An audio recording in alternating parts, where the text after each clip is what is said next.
You recognize where we are, don't you?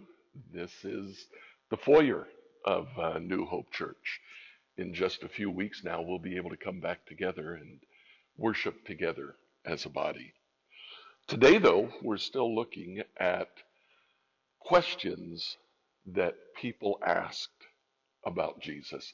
Today, it's not so much a question as it is an observation. In a few chapters, we're going to see Jesus feeding 5,000 people with a little boy's lunch.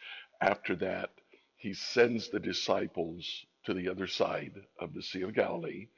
He himself stays behind, but then in the middle of the night, he decides to catch up to them, pass them by. And so he walks on top of the water. The disciples see him walking on the water, and they were surprised. They were amazed. About the fourth watch of the night, he went out to them walking on the lake.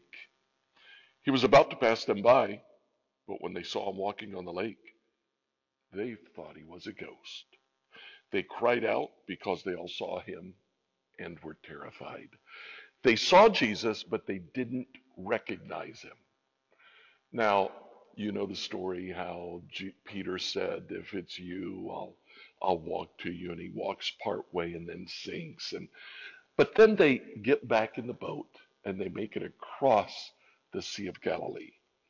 The next day, when people came to him, Scripture says clearly, as soon as they got out of the boat, people recognized Jesus.